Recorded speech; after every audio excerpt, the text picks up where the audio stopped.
Good morning, everyone, and welcome to this webinar launching our manifesto on retail and wholesale priorities for the future.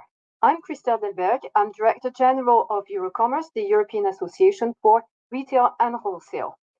We're delighted to welcome this morning European Commission Executive Vice President Valdis Dombrovskis, his Deputy Head of Cabinet, Janetta Wegnere, and our distinguished panel of speakers. We're very pleased to hold this event at a very important moment for the European institutions' renewal. Much has been achieved during this past mandate, despite extremely challenging circumstances. It is now timely to reflect on the geopolitical, the regulatory, and the economic landscape for the future mandate. So we are here today to discuss our manifesto, delivering a dynamic single market and sustainable growth. With our manifesto, we are calling on the European institutions to work together in partnership with us to create the conditions for success, to transform the challenges we face into opportunities for a stronger, more competitive, and more resilient Europe. Retail and wholesale are drivers of competitiveness and growth. We are Europe's first private employer, offering jobs to 26 million people in Europe.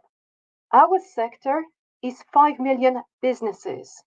98 to 99% of these are small and medium-sized enterprises, oftentimes very small businesses. As a sector, we are present everywhere in Europe, in every city, town, local community. We're not relocating outside Europe. We champion the transition. We are key partners for Europe's future. And between now and 2030, we will be seeking to co-create, in partnership with the European institutions and the member states, a European Union that is competitive, building a dynamic, resilient single market, thriving global supply chains, and fair competition. A Europe that is empowered, prioritizing a partnership-based approach, high-quality policy making, and providing high degrees of legal certainty. A Europe that is sustainable, working in partnership to ensure a practicable European Green Deal. A Europe that is also innovative, ensuring a data-driven, digitally enhanced future. And finally, skills. A Europe that is skilled, as attracting, developing, and retaining talent will be key to our future competitiveness. Having presented those objectives, we're very pleased to welcome as our keynote speaker, Valdis Dombrovskis, Executive Vice President of the European Commission, and in particular, chairing the Commissioners Group on an economy that works for people. Mr. Dombrovskis, welcome. Your role, and thank you for being with us this morning. Your role includes the support, the implementation of the Recovery and Resilience Facility and the European Semester.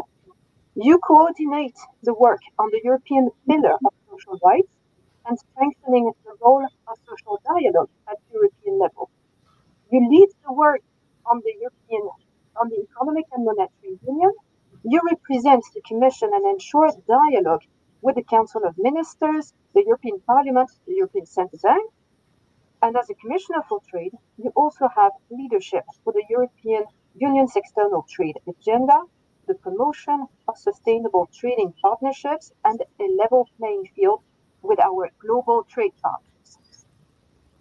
All of these aspects are extremely relevant to retail and wholesale and its future competitiveness. So, Mr. Dombrovskis, welcome and thank you for being with us this morning.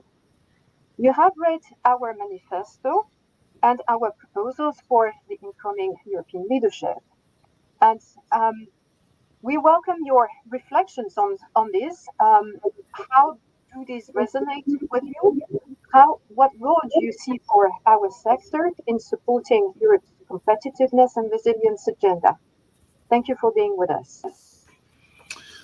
Good morning, and thank you very much for this introduction. Ladies and gentlemen, it's a pleasure to be with you today for the launch of EuroCommerce Manifesto for Retail and Wholesale. So thank you for inviting me. Today's world is very different from what we had seen just a few years ago. The pace of geopolitical change, the scale of global events, and the repercussions has been astounding.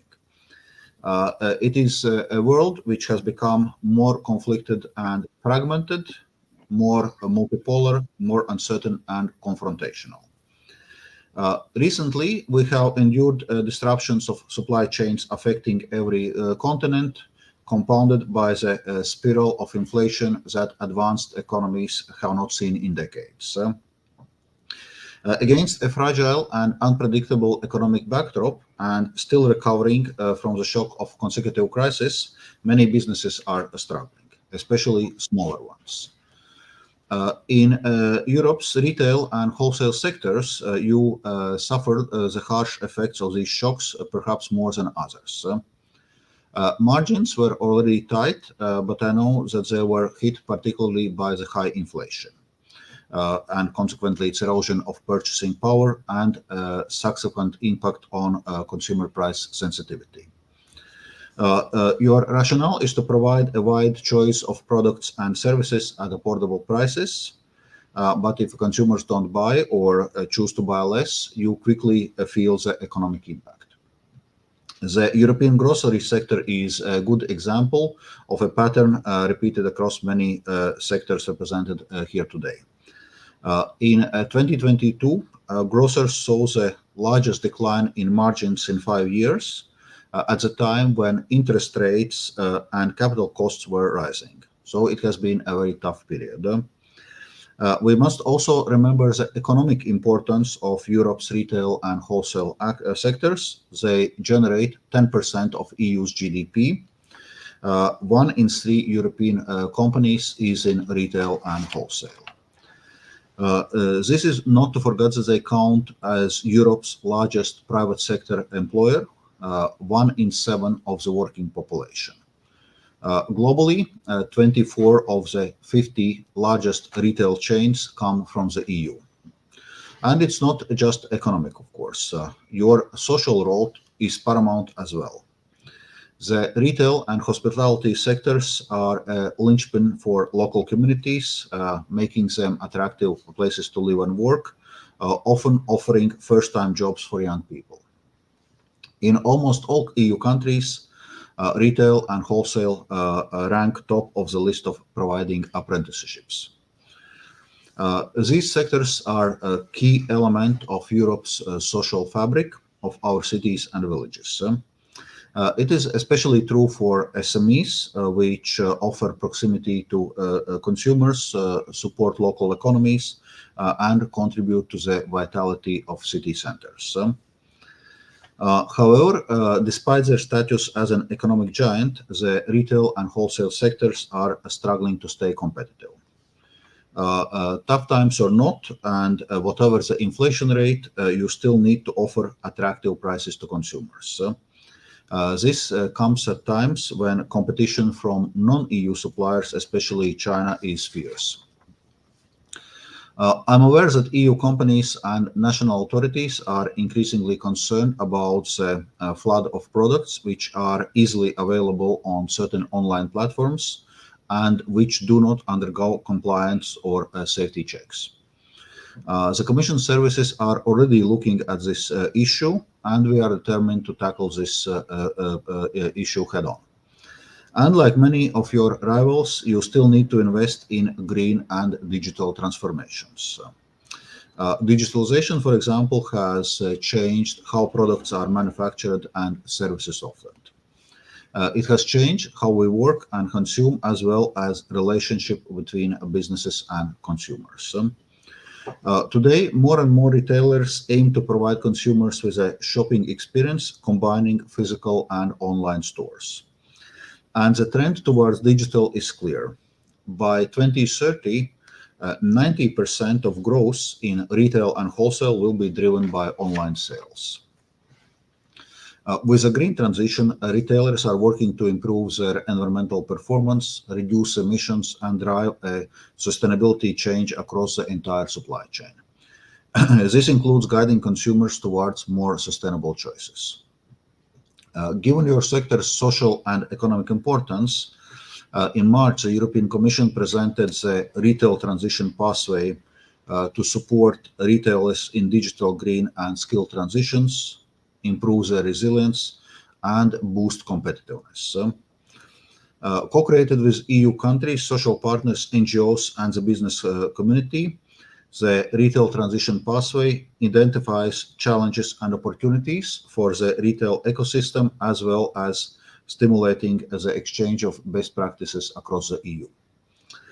For example, it takes a revitalized retail initiative a step further to support small retail and help them to maintain the vitality in urban and rural areas. And it stresses the importance of investing in skills to make the twin transitions a reality, proposing ways to support the reskilling and upskilling of retail and wholesale workforce. Turning these initiatives into reality will require the commitment of everyone involved. So I'm pleased to see EuroCommerce and Europa have set a large-scale partnership for skills and retail under the Pact for Skills. This initiative should help connect people and spread best practices for reskilling and upskilling of retail workforce. Ladies and gentlemen, in addition, of course, we have a single market, the EU's more valuable asset to support the green and digital transitions and long-term resilience of the retail ecosystem. The single market is all about opportunity for a consumer to get value for money, for company to sell everyone in Europe, and industry to underpin our long-term competitiveness. It generates real value for people as well as businesses, with retail sector as a driving force in single market integration. Retail brings the single market directly to consumers, serving 450 million Europeans every day with a broad variety of products across borders in physical shops and online. However, there are still regulatory and non-regulatory barriers that need to be addressed. Take territorial supply constraints, or TSCs, which I know are a significant concern for retailers and wholesalers. These non-regulatory barriers make it difficult or impossible for retailers or wholesalers to buy products in one member state to resell them in others. They prevent the single market from working properly and act as a detriment of consumers. Member states discussed the TSC's issue in the last week's Competitiveness Council. Further discussions in a single market enforcement task force could help to identify a way forward. I'm aware that regulation and reporting requirements can sometimes impose a heavy burden, and we are working to lighten it. These requirements are important to monitor and enforce legislation. Companies also need a reliable and predictable legal environment, which is also vital for a single market to function properly. But for many of them, especially SMEs, which account for 2/3 of retail ecosystem's employment, compliance can be time-consuming, costly, and affect their capacity to grow. By rationalizing reporting requirements resulting from EU laws, the European Commission aims to reduce the administrative burdens by 25% without undermining related policy objectives. We have introduced a competitiveness check in all impact assessments for proposed new legislation and aim to take into account the potential impact across all sectors. Ladies and gentlemen, I would like to conclude with some words on global trade and supply chains. You know better than anyone how important it is to be able to source globally and maintain a variety of suppliers. With its open trade policy, the EU is diversifying its supply chains by developing mutually beneficial strategic partnerships with a broader set of partners, for example, in critical raw materials. It improves our capacity to supply vital goods and services. We are pressing ahead to unlock the benefits of free and fair trade for EU at all levels. This includes our multilateral work at the World Trade Organization, negotiating and deploying bilateral trade agreements, and new forms of engagements such as digital trade agreements. For the sectors that you represent, although your services are clearly linked to goods, you also rely heavily on access to data and digital trade. The EU's approach in the WTO, as well as in trade agreements, is to obtain guarantees of non-discrimination and market access for goods and services, along with agreed rules for digital trade. Here, we are working actively on a bilateral front. We have reached agreement with Japan on cross-border data flows, and we have started the negotiations with Singapore and South Korea on digital trade. This strengthens the capacity of wholesalers and retailers to source a wide variety of goods and services. It also creates equal and fair conditions where all parts of supply chain can interact and cooperate more efficiently. At the WTO, we are moving ahead to conclude e-commerce negotiations before the summer. This would be a remarkable achievement for businesses and consumers, as well as for a global economy. It would have a significant positive impact on the retail sector, especially for micro, small, and medium-sized enterprises. The EU's worldwide network of bilateral trade agreements builds on such WTO initiatives by implementing a similar framework for digital trade between specific partners, along with liberalizing market access for goods and services. I will conclude here and look forward for continuing the discussions on questions and answers session, reflecting more on the points and principles raised in your manifesto. Thank you very much. Thank you very much, Mr. Dombrovskis, for highlighting and recognizing the essential contribution that our sector makes to Europe's competitiveness, but also for highlighting the broad range of issues that our sector is facing, whether that's locally in the single market or globally. Let's start with the competitiveness agenda. Recently, about a month ago, former Italian Prime Minister Enrico Letta handed back his high-level report on the single market, which highlights the importance of reprioritizing the single market by everyone. The European Commission President has also tasked, in the meantime, Mario Draghi, former European Central Bank chief, to do a report on competitiveness. How do you see those two reports helping shape the future Commission's agenda and laying the lens for that environment that supports competitiveness for companies going forward? Indeed, those are important questions, and as I was mentioning already before, single market is our largest economic asset. So we need to see how we can make functioning of single market more smooth. Generally speaking, we see that single market actually functions better in the area of goods than in the area of services. And correspondingly, also, Letta report focuses on certain services sectors which would require priority attention, like finance, like telecoms, like energy. But we also know that not everything is perfect on the goods side as well. We just touched upon the question of territorial supply constraints as just one example where we can improve functioning of the single market in the area of goods. So this certainly provides very important input as we are now starting to work on the political priorities and work program for the next mandate. Obviously, that will be for the next commission to conclude this work and to decide exactly what kind of steps are going to be taken. But I'm confident that the question of strengthening the single market as well as a question of competitiveness is going to be high on agenda. On competitiveness, we are obviously waiting for Mario Draghi's report, which we are sure will provide important input. We already had some exchanges with Mario Draghi on this.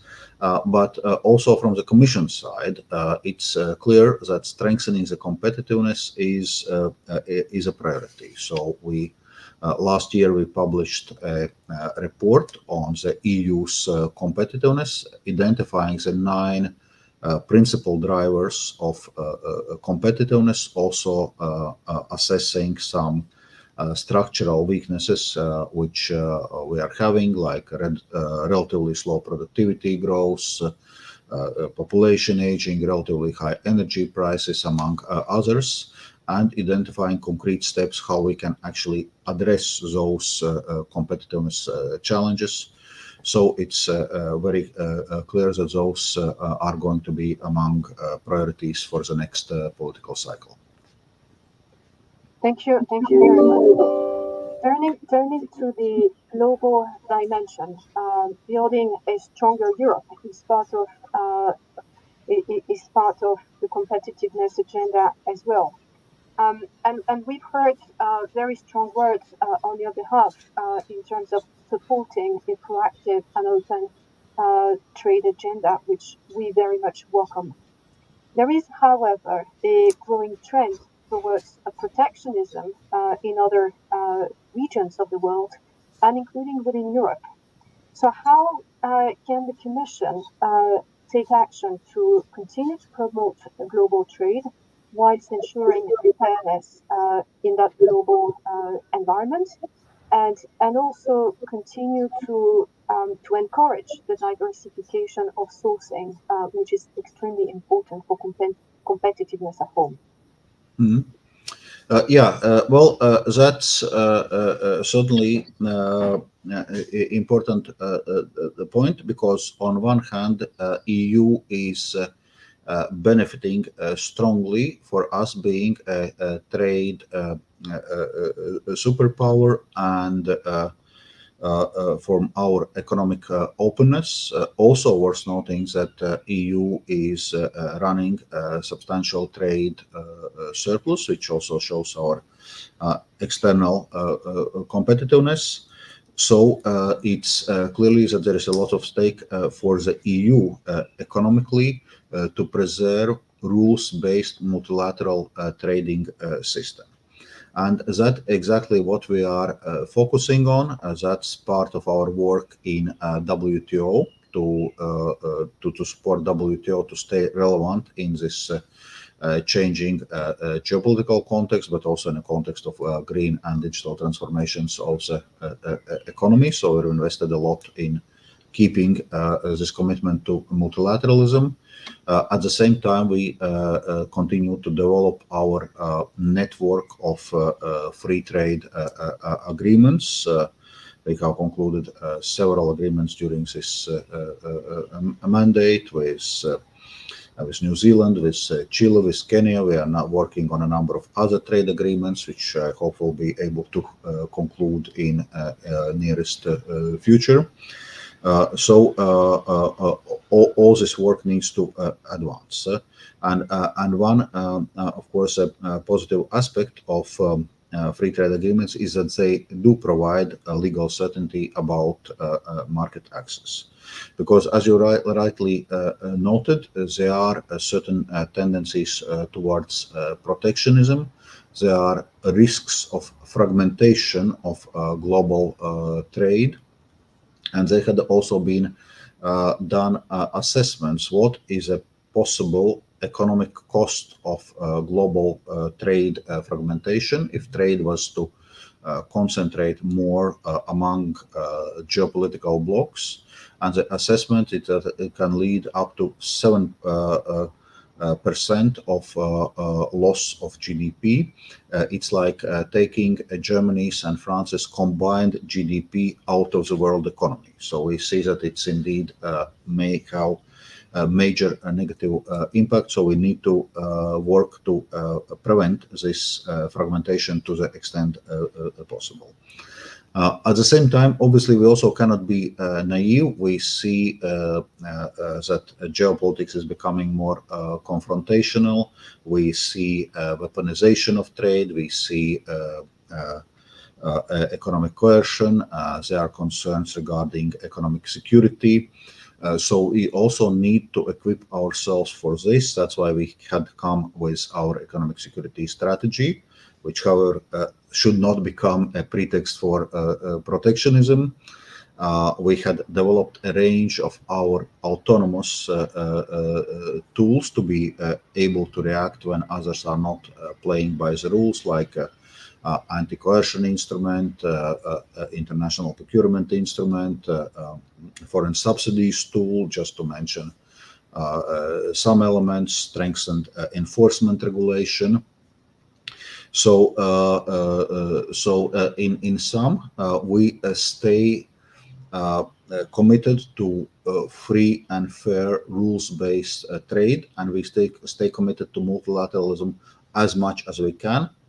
But we are ready to act unilaterally if we have to.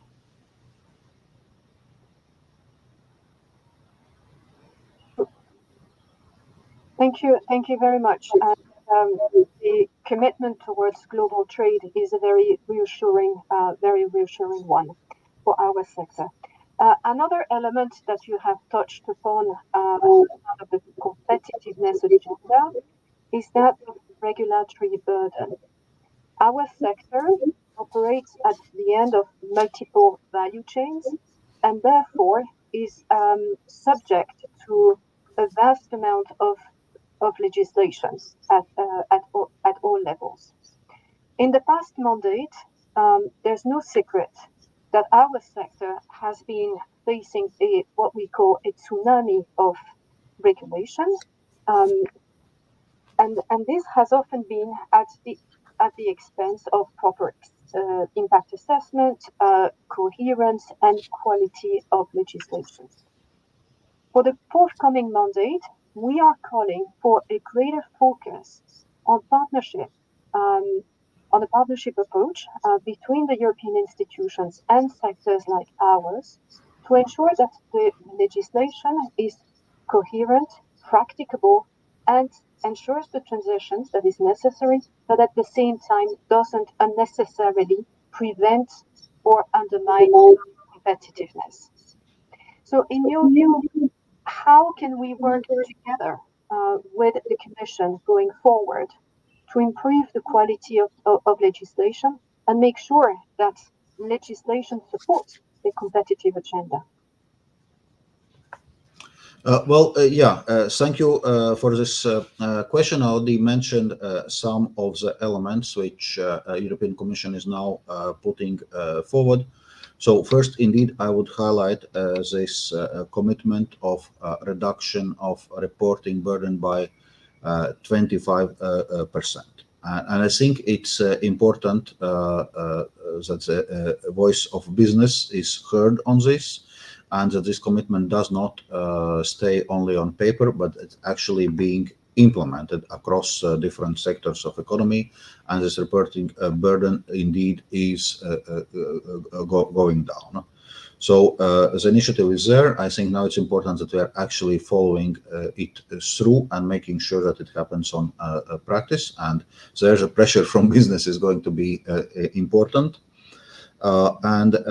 Similarly, on a question of quality of legislation, well, this is something obviously also for the Commission to consider. I know that from time to time there is a pressure, so hurry, urgent, let's move forward, no impact assessment. But I think it's important that we are insisting that those impact assessments are being done.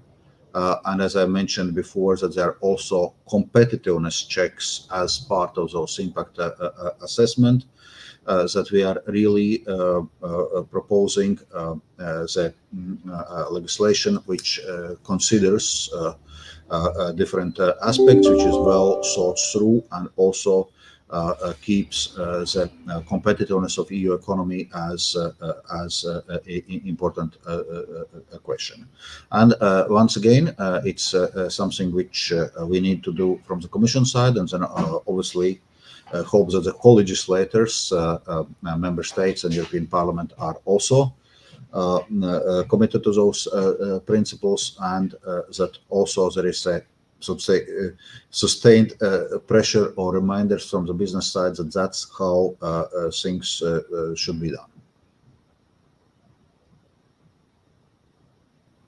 Thank you very much, Executive Vice President. I understand that you will have to leave us. We could continue the conversation for hours. I think this is fascinating on how we will look ahead in terms of continuing pursuing the sustainability, the digital and the skills transformation underway in our sector, and how our sector can contribute to the future competitiveness of Europe. But I understand that you have to leave.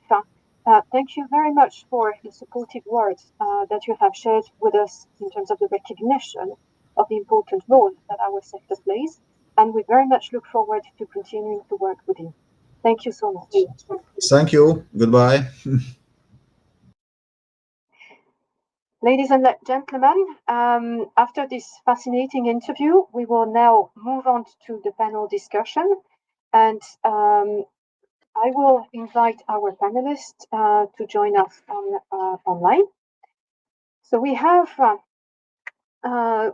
here the contributions from 6 panelists who will contribute to illustrating those key challenges that are facing our sector, and identifying or helping spelling out either what we can do together or some of the challenges that need to be addressed, or expectations also going ahead. I would like to call Mrs. Janetta Vignere. Janetta, thank you very much for being with us this morning.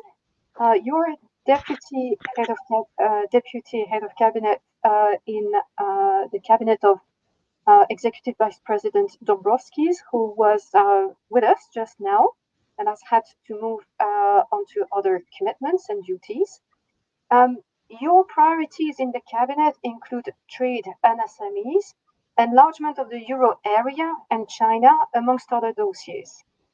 So today we're very delighted that you're with us to share your insights on topics of importance to the European Union's resilience and competitiveness agenda in the coming mandate.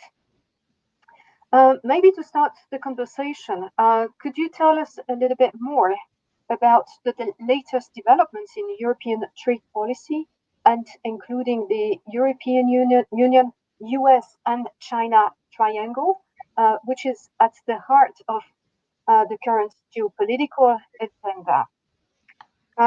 In particular, despite some of the welcome progress in European trade policy, we also have seen many challenging initiatives that also include sustainability and reporting obligations. Can you say a little bit more about what the European Commission in the future can do to achieve more to maintain or develop more open trade in the future? Yes. So first of all, I would like to thank organizers for this possibility to be with you today, and also kind of to take stock of this mandate and look probably into the next one. As you know, during this mandate, there was a new trade policy strategy adopted, and it had 3 distinct pillars. One pillar was assertiveness, one pillar was dedicated to sustainability, so basically how to streamline Green Deal objectives into our trade policy, and then the openness pillar as well. What I can say from my own experience is that with this world where geopolitical tensions are on rise, where we see increased competition, strategic competition between the US and China, and last but not least, also the war in Ukraine, I would say that this part of assertiveness side of trade policy took a very important space in our activities, and you would have seen that indeed our trade policy tools were or trade policy toolbox, not only trade policy toolbox, but also, let's say, more this protect side of policies were reinforced by adopting instruments such as anti-coercion instrument, foreign subsidies regulation, or for instance, international procurement instrument. So basically, it's all instruments have this one goal: how to ensure that our companies are treated fairly, let's say, and that there is a global level playing field, but also level playing field in the single market. And then, of course, you also mentioned other initiatives that came under sustainability pillar. And of course, if we would have to be very honest, I would say that we have somewhat under delivered on openness pillar, but also because, as you can see, let's say, open and fair trade agenda currently is not, is not gathering necessarily very high support from the public in the European Union. So indeed, there is a need to rethink, the ways we can cooperate with our partners, and maybe not always seek to, negotiate comprehensive free trade agreements, but also go for strategic partnerships, such as ones we now develop either on digital trade, or we develop them also for critical raw materials, for instance. So going forward, I think that this openness objective will have to be achieved through various means, not only through comprehensive free trade agreements, of course, without letting those down either.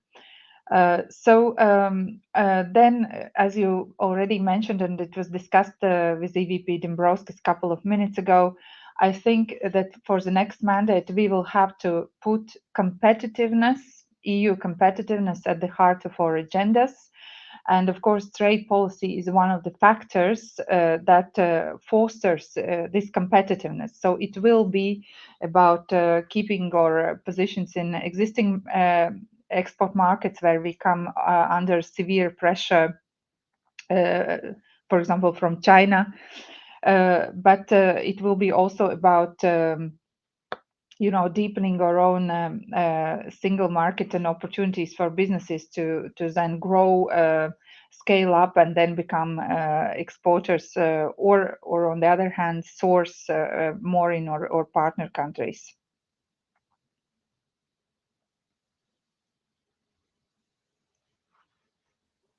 Thank you very much, Janetta. The figures that EVP Dombrovskis has highlighted about the cost of protectionism are they're massive. They're simply massive, and it's a real risk. And we heard you and him, and we're hearing growing voices about the European Union beefing up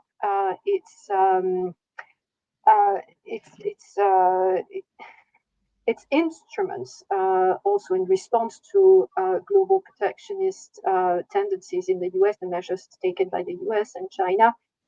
Isn't there a risk that we could face some retaliation from by taking up additional tariffs or trade restrictive measures, that we could face a response from other countries in the world? Yes, I think that there is a real risk of fragmentation in global markets. So the risk is, and we also somewhat see this risk materializing, because we can already see, and it is present in IMF studies, for instance, that global investment starts to follow like more this kind of geopolitical lines. So we already see some fragmentation. But I think where the European Union stands, and it's very, very precisely calibrated also in EU's economic security strategy, that we would like to see this balance right, that basically we are moving now from the world that was based purely on efficiency to a world where resilience plays also an important role. But in doing so, we should do it in a very targeted and proportionate manner, given that the EU is really the trading superpower, I would say, and that we draw our wealth from trade. And also given the fact that in next 5 years, 90% of global growth will come from outside of the European Union. So we have to be able to connect to those poles of growth. Given all these facts, we have to indeed do our best to minimize this risk of global fragmentation, because it is not in our interest. Now, speaking about, let's say, US, China measures, and also EU's policies in upholding, let's say, level playing field and its rights, I would say maybe that the EU will have to do, or will do it its own way, because the EU as a jurisdiction still has a very strong support for upholding global trading rules, very strong commitment to WTO, and this is what will also matter when we decide on any potential measures to take, including, for example, anti-subsidy investigation, tariffs, or any other measures under other instruments. There will be, I would say, this targeted and proportionate action in line with global rules, because we still have this prerogative of adhering and upholding those rules, even if they must evolve and must be reformed. So in that sense, I'm pretty confident that, also in our relationship, for example, with China, we will be precise and targeted, and we will enforce what is our right to be enforced in various circumstances, because we still want to play by the rules, while let's say also not being naive and not being openly let's say abused by those jurisdictions that are maybe less worried about global rules.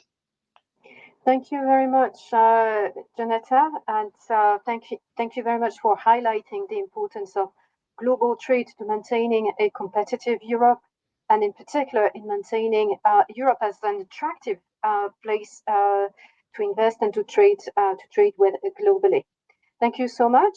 I will now invite Chad Jeudi from Inditex.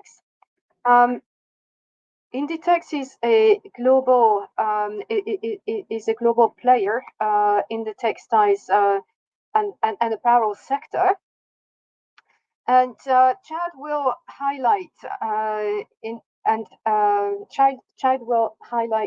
importance of the competitiveness and the sustainability transformation in that ecosystem. Textiles and apparel today are recognized by the European Union, by the European Commission, as an essential ecosystem for Europe's digital and sustainability transition.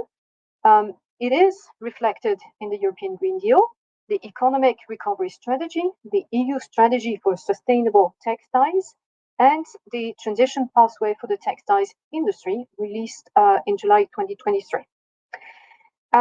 In EuroCommerce, we have set up recently the Sustainable Textiles and Apparel Retail and Wholesale Interest Group initiative, in which, Chad, you play an important role. The STAR Group acts as the united voice for the distribution sector, which is an important part of the textiles supply chain. So, Chad, can you tell us a little bit more about what does the sector need to become more competitive, and how can enablers of the circular economy be reinforced? Thank you. Sure. Thank you so much, Christelle.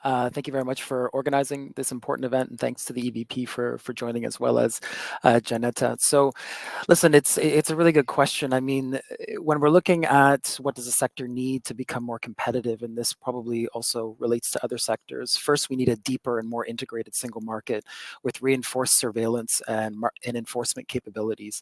Deeper, for example, by harnessing the digital transition to contribute to more innovative product labeling regulations and a more modern EU customs framework, while moving to create a true single market for capital in Europe to support lending to boost economic growth.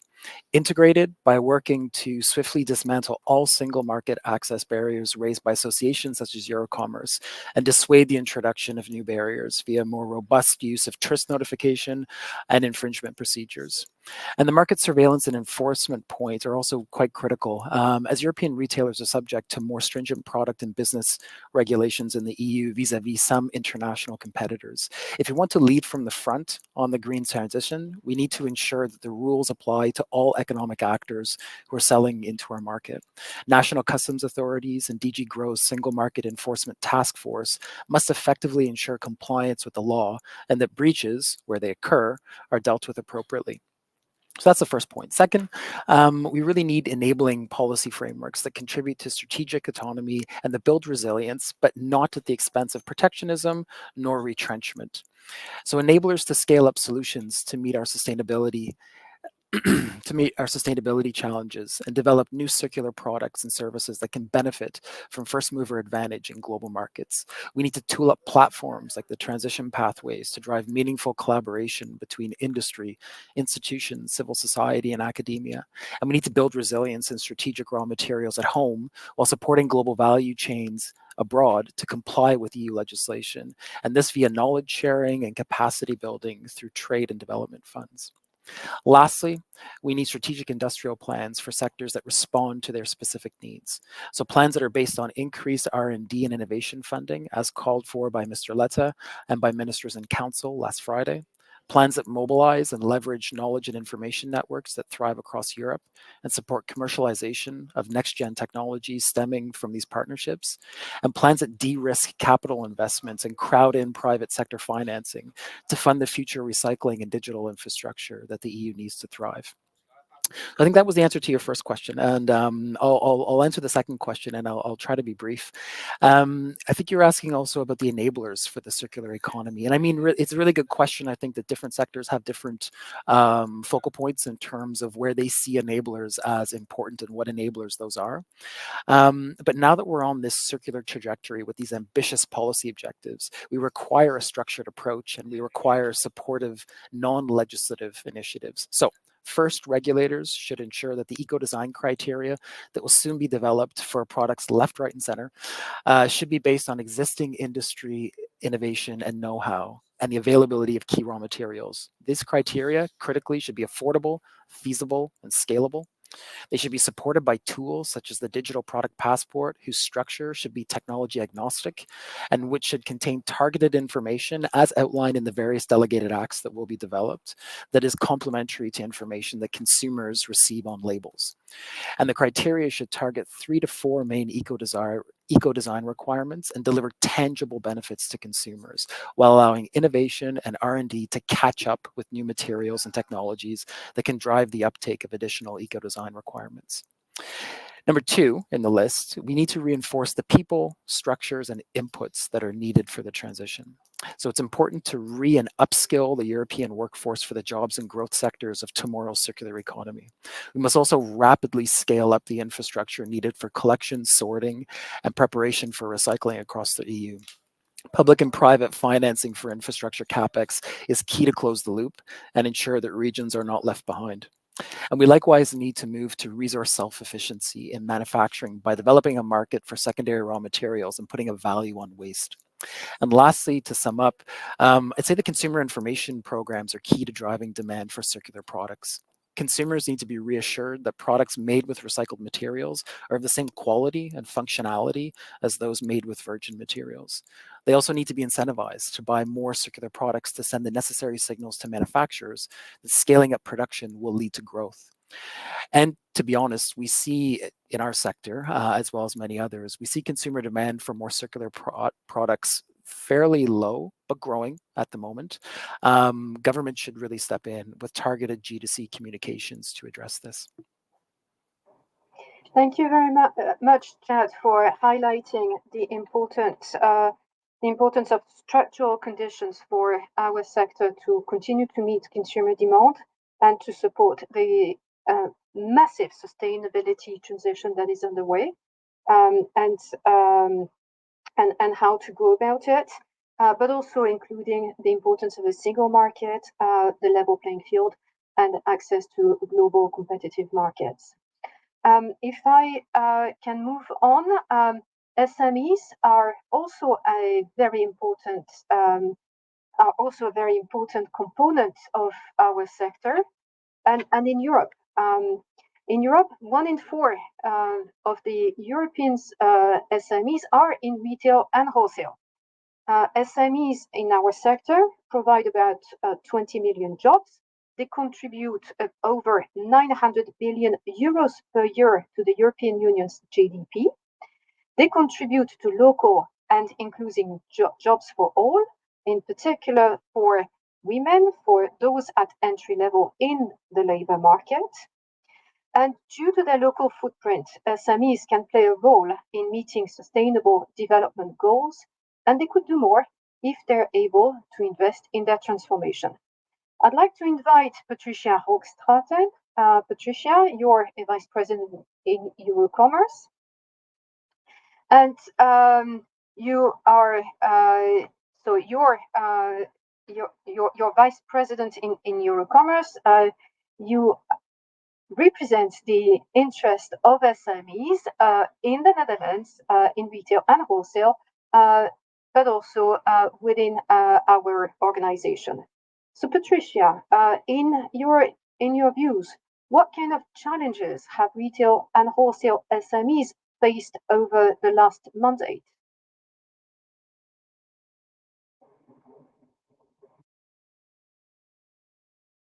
Oh, Patricia, you need to unmute technology.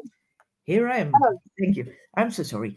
Thank you. I would like to start by thanking the Commissioner for the recognition of the importance of the role of SME wholesalers and retailers, and Christelle for mentioning the added value of the SME retailer and wholesaler in addition to their economic value.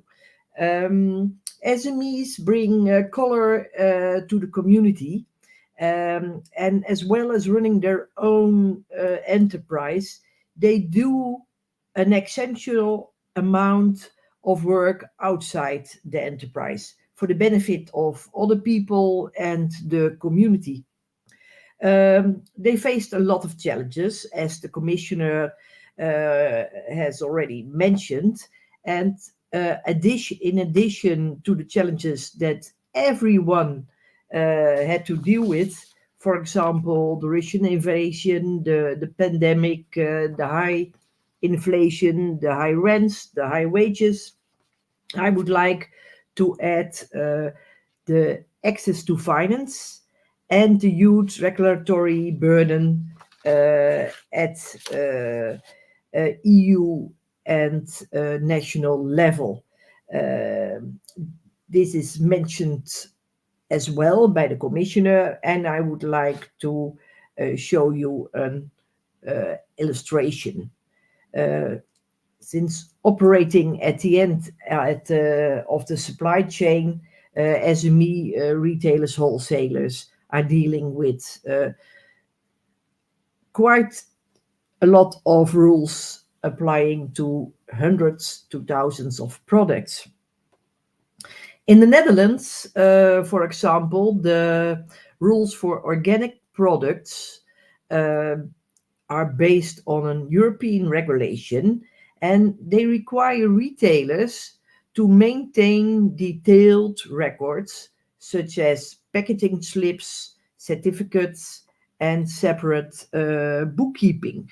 They must also take extensive measures to prevent or to stop organic products, for example, apples, being mixed with non-organic products. And ironically, that leads to the use of more plastic packaging. The annual costs are exceptional, 5,000 to 15,000 euro per company. And on top, we have one-off costs for the first certification being 4,000 euros. That means that you have to sell quite a lot of organic apples to cover these costs. And I know quite a lot of retailers who have stopped doing that. So this is just one example, and there are many other examples in this field. And that brings me to another thing. That's what do we need? I think that in the next mandate, more consideration should be given to the major social importance of the small and medium-sized enterprises. In macroeconomic terms, the closure of an SME shop, wholesaler, company is not relevant. However, for the local community, it can have major consequences for the quality of life. And the importance for the neighborhood, the village, and the town should be recognized by the Commission and the Council and the members of the Parliament, and taken into account while drafting legislation. And they are the sponsor of the local sports clubs, the local festivities. So they play a vital role in nurturing social cohesion and regional development. So please keep this in mind while assessing both the cumulative burden and the direct and indirect effects of national and European legislation on SMEs. And be aware that the trickle-down effect can include SMEs even when they are excluded, for example, in the reporting directive in sustainability. So SMEs need more legal predictability as well as support in the challenges they face, the triple transition and the need for investment. So the request is give SMEs space to focus on the core businesses, and they need a level playing field in the internal market. And I would like to thank the Commissioner for his support in the field of the territorial supply constraints. Last but not least, I would like to take the opportunity to share a new concern. I hear voices from both European Parliament and the employee organizations suggesting not to consider an SME, a franchisee, as an SME. Please do remember, franchisees work at their own expense and risk and are responsible for their own staff, and they would like to be responsible for their sustainability obligations as well. So a franchisee is not an employee of a franchisor, and the enterprise of a franchisee is not a branch of the franchisor. So a franchisee is an SME entrepreneur as long he or she comply with the SME definition. And our request is that in the new mandate, the Commission guarantees this principle in all legislative proposals. And I hope that the commitments made by the Commission the last couple of months will actually be fulfilled in the new mandate. Thank you very much. Thank you very much, Patricia, for highlighting the important role that SME play, and in particular in contributing to a diverse retail landscape, but also the importance of having legislation that supports SMEs champion the transition, and also that respect the roles and the limits that companies, that SMEs can, the limits that companies work with. If I can turn to Francisco Almeida. Francisco, you're Digital and Innovation Director at Jerónimo Martins. Jerónimo Martins is a global company in retail, essentially in grocery retail, with operations in Portugal, in Poland, and in Colombia. So you're heading digital and innovation in Jerónimo Martins. A study that we did together with McKinsey and released 2 years ago highlighted that by 2030, 90% of the growth in retail and wholesale will be driven by digital. In the future, retail and wholesale will be increasingly data-driven and digitally enhanced businesses. So it's all about AI, automation, data sharing, enhanced consumer and customer experience. So Francisco, from your perspective, how significant is the level of investment that companies need to make for their digital transformation to meet the needs of employees and the expectation of customers? So good morning to everyone. Thank you very much, Christelle, for having me and for the question. So the study mentions a value of 230 billion euros, which is obviously a lot of money, and this hides the expectations of customers for the need, or for the expectation of shopping online, for more personalized experiences and relationships with their retailers, and for basically a more omni-channel value proposition. It also reflects the expectations of employees that are looking for more efficient operations, for less bureaucracy, and for more automation. So there is a very strong requirement to invest along digital channels, along automation, along structuring and using data and analytics efficiency. But most of all, there is a very strong requirement for setting up the right IT infrastructure. And this is where it gets very tricky, because most of the companies operating in this field for a while are sitting on very traditional legacy systems that are clearly not fit for purpose.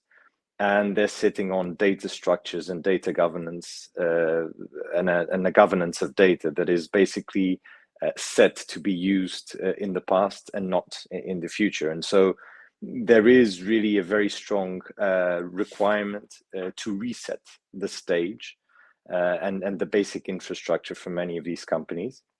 And this all needs to be done against a very challenging backdrop where we are facing, well, uncertainty every single day, starting from the pandemic to wars, to inflation, to very strong competitiveness over price in many of the markets where we operate that are driving down our margins. And so what ends up happening is that many of the companies actually don't focus as much as they should on this digital transformation. Although it is a prerogative, there are more urgent matters to attend to. And so retaining the talent that we have right now, basically being able to sustain the supply chain efficiency and being able to invest on price to remain competitive is really the name of the game. And so although this will happen, what I believe is that it will take time, and it will take time because the sheer amount of investment required just to set the right stage and then to start reaping the benefits of that right stage is huge.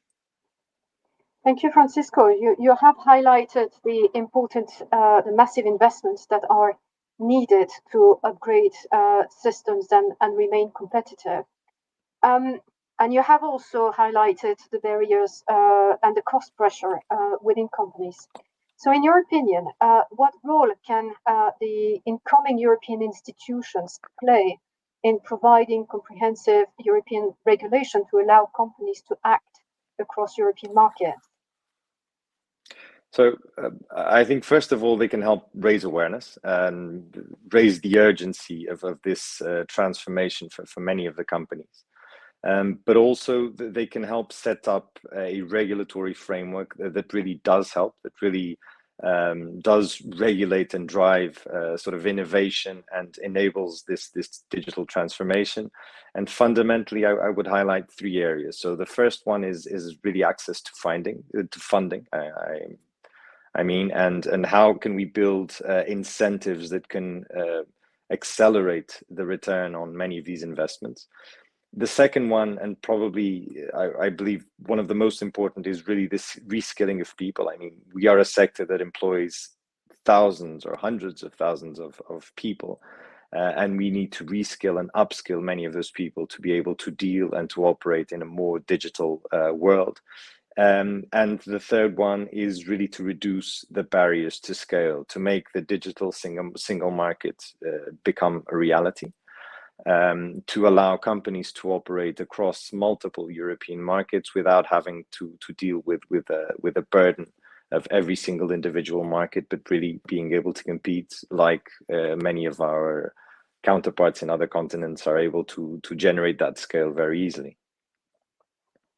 Thank you very much, Francisco, for highlighting those needs, and in particular the important recognition of the investments that are needed and the talent dimension as well. Can I invite Axel Schäfer? Axel, your payment advisor in Inca Group, or IKEA, known as IKEA. And we'll turn we'll move on the discussion around payments and the cost of payments, which are very important in a business like retail and wholesale. Many people are unaware of the realities facing retailers and wholesalers when it comes to the need for competitive markets, in particular in payments. So could you, in a few words, highlight for us the main challenges that merchants currently face in navigating the payments landscape, and how can we put in place a payments framework which helps contribute towards competitiveness and resilience in the future mandate? Certainly, it'll be my pleasure. Thanks a lot for having me. Thanks also for EVP Dombrovskis for his words, and congratulations for EuroCommerce for the publication of this manifesto, which certainly contains some very important messages. You raise an important point. There are indeed quite a few challenges when it comes to navigating through the payment challenges. Most of them are symptoms of a general lack of competition that we are observing in the market, specifically in the cross-border payments market. And this has also been stated in one of the recent speeches made by the member of the executive board of the ECB, Piero Cipollone. In fact, the market is dominated by two non-European card payments giants, and they dictate more or less the market practices and therefore also the prices. Now, there are, of course, domestic alternatives available in certain member states of the European Union, but we're observing with great worry that a lot of these solutions are being put under pressure by the incumbent non-European big players, and therefore potentially even further reducing competition in the market. Now, this is of course not a great development, and the impacts of this development are manifold. Now, I would say the most obvious impact is that we are exposed to ever increasing charges, costs associated to accepting payments.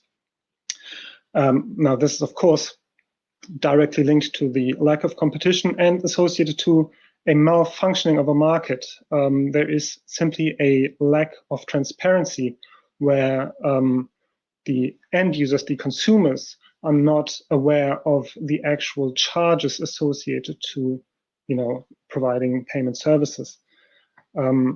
Now, the lack of transparency is also a crucial element that merchants like ourselves at Inca we're faced with in our daily reality, because the model upon which the payment systems they are built, they're utterly complex, and they render it virtually impossible for members of our community to attain reliable and comprehensive data, allowing us to make informed business decisions.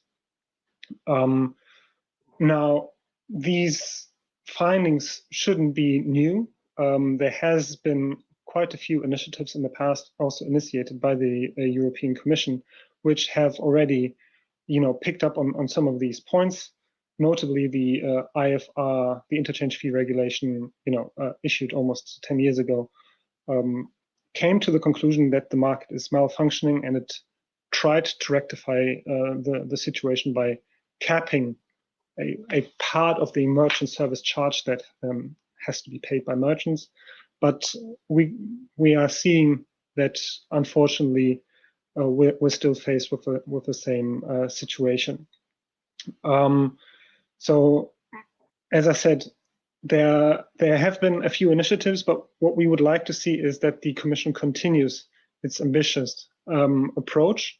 They have not only regulated the interchange fees, but they have also brought forward a regulation on instant payments, which potentially opens up the market to more competition at the point of interaction. We are yet to see that coming into practice. We are also hopeful that the open banking framework introduced with the second Payment Services Directive will kick in and truly boost competition. Unfortunately, so far, there has only been limited traction.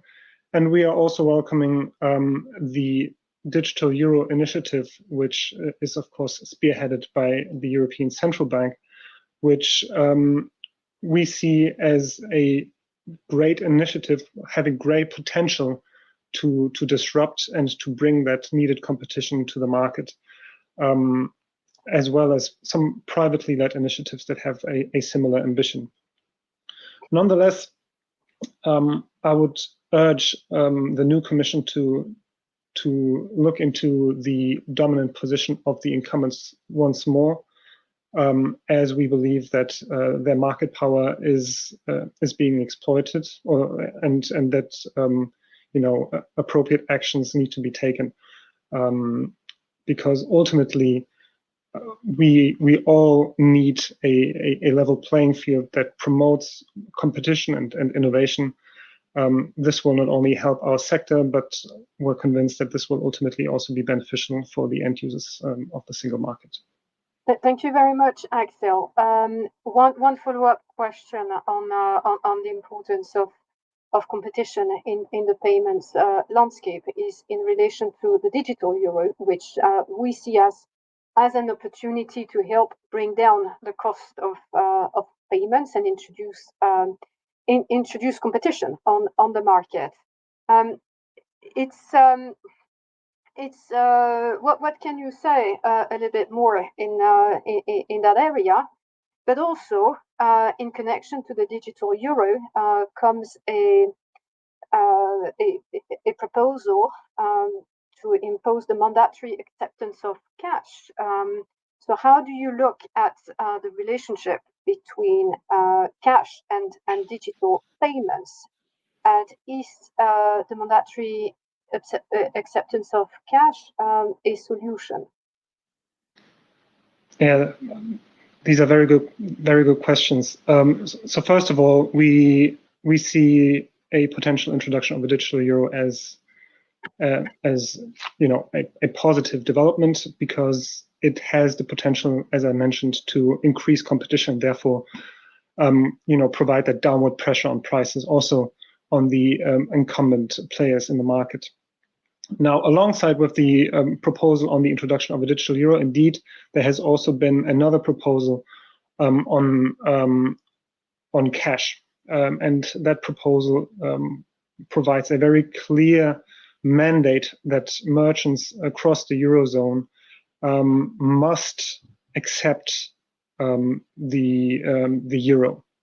So there's a clear legal tender status, which I think we as a sector oppose. There are currently a few member states that have strict laws regarding the mandatory acceptance of cash, but there are a lot of member states that don't have a legal tender status, and where merchants are being provided the contractual freedom to choose whether they accept or not to accept cash. And we are observing that in these member states, merchants that are willing to provide their consumers with the option to pay with cash, they will do so.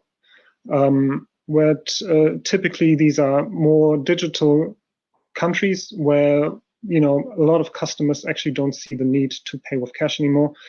And we are concerned that in specifically those countries, massive investments will be needed to cater for this mandatory acceptance obligation, when there's actually no need coming from the end users. So what we would like to see is a bit more of a balanced approach in that piece of legislation, allowing merchants to rely on the contractual freedom that they would typically have, and to follow actually the demands of their end users, of their customers in the specific markets. Thank you very much, Axel, for those words on payments. I will now turn to Francisco Montero from SONAE, and we will here touch upon the skills dimension and the demographic changes that are taking place at the moment in Europe. So demographic changes and the loss of skilled and competitive workforce in Europe has had far-reaching impact for retail and wholesale, and will do so in the future. I mean, we're the first private employer in Europe, and therefore those changes have a direct impact on our sector. So in your view, what EU support would make a real difference in addressing the issue of skills shortages in our sector?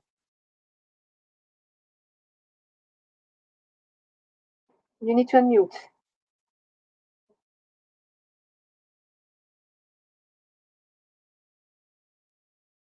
No, it's still not working.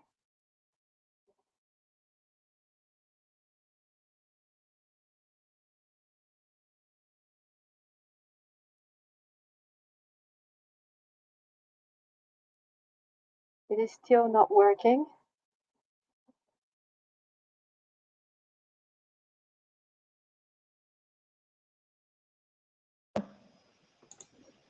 Is it working? There. Yes. You have the perfect. So firstly, thank you for the invite, and thank you for organizing this event, and for the EVP for his important address at the beginning. Besides the EuroCommerce study, which the EuroCommerce study on the triple transition, which concluded that retailers need to invest up to 35 billion euros to boost the skills and digital transformation in the EU, Another study from McKinsey found that up to 100 million Europeans will need some sort of up or reskilling programs until 2030. Moreover, a Eurostat projection estimated that the EU population will decrease by 6% until 2100. This is equivalent to 27.3 fewer million people working in the EU. The data is clear. This is an EU-wide challenge that requires an EU-wide solution. The EU needs to ensure a fact-based discussion on demographic change, support and foster partnerships, focus on intra-EU mobility to truly harness the power of the single market, adopt EU-wide programs to support member states, but above all, it needs to ensure constructive dialogue with social partners to prepare for the evolving landscape of labor market needs and trends. We need to gain scale, we need action to gain scale and to boost our collective efforts. In this regard, we believe that EU associations, for instance, also have a particularly relevant role, as they can foster the exchange of best practices and serve as broad knowledge-sharing platforms. Finally, I also believe that the EU should support and provide resources so that we can learn from each other. A good example would be to promote innovative projects, such as the Skills for Retail project, that will be a crucial tool to support the sector's transformation. When we are talking about digitalization, innovation, sustainability, competitiveness, in the end, we are always talking about people. And this is a very important topic with far-reaching consequences that needs to have to be a greater focus at the EU level.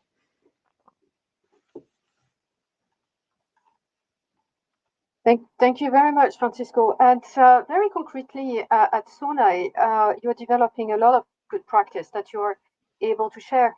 Can you give us a few examples about these initiatives? Certainly.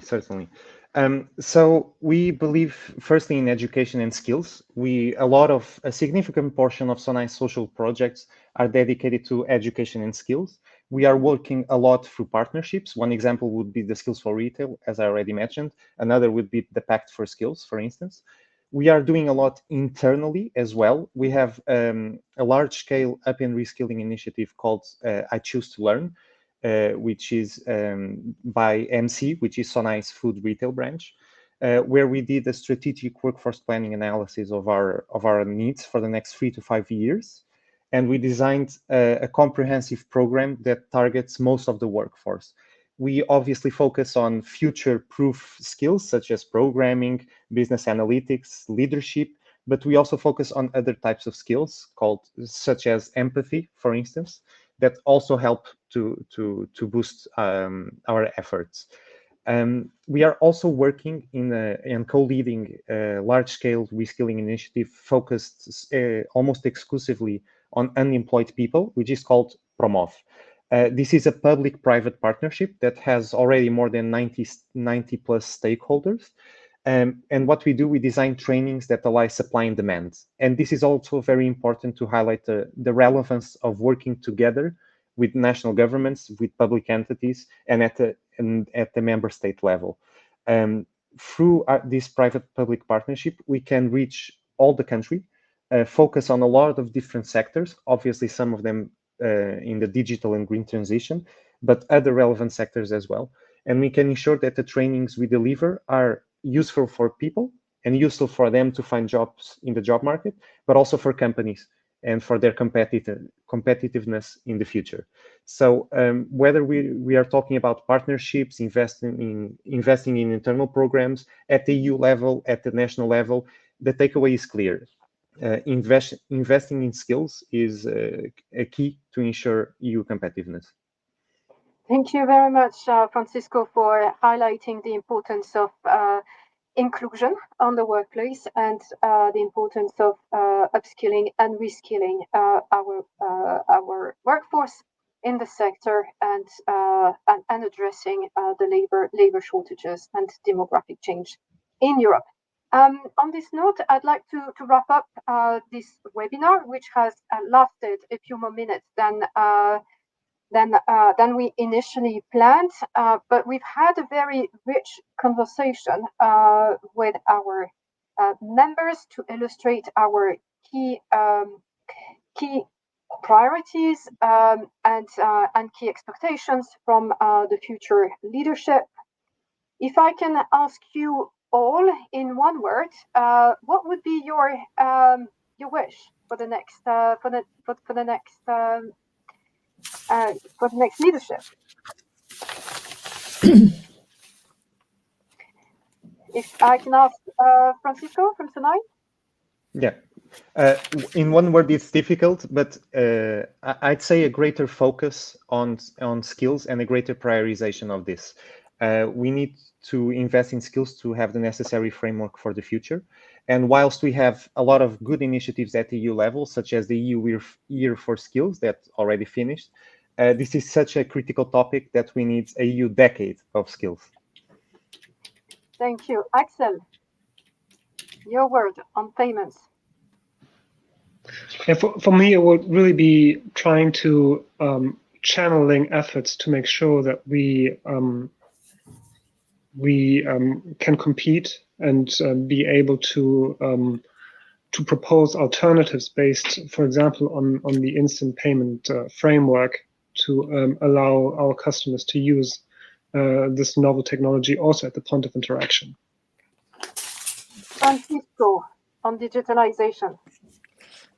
I would say the priority should be to make the digital single market a reality, reducing the bureaucracy and the legislative or regulatory burden on companies and really to allow companies to compete across Europe and gain the scale that we need to be competitive. Thank you. Patricia.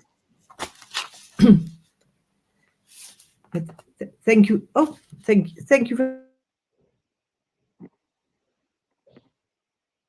You're on mute. You need to unmute.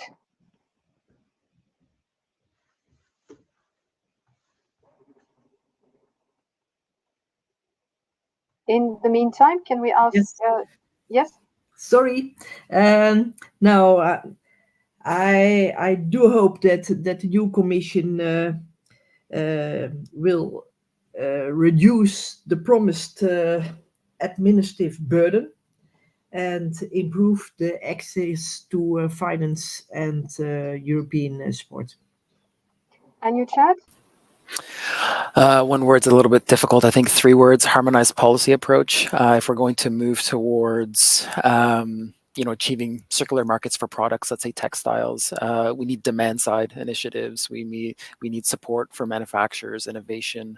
We need to recognize that our value chains are global as well as European.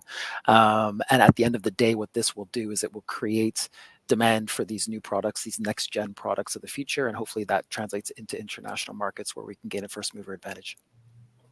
So on that note, I'd like to thank our panelists, and I would like to thank Janetta Begnere and EVP Dombrovskis for your contribution to this panel discussion and the launch of our manifesto. Clearly, the webinar has highlighted what we mean when we call for a more competitive Europe, what measures could support a future agenda. I would like to thank every one of you and our audience for your participation in this webinar. Stay tuned for future interactions and engagement with us. Thank you so much.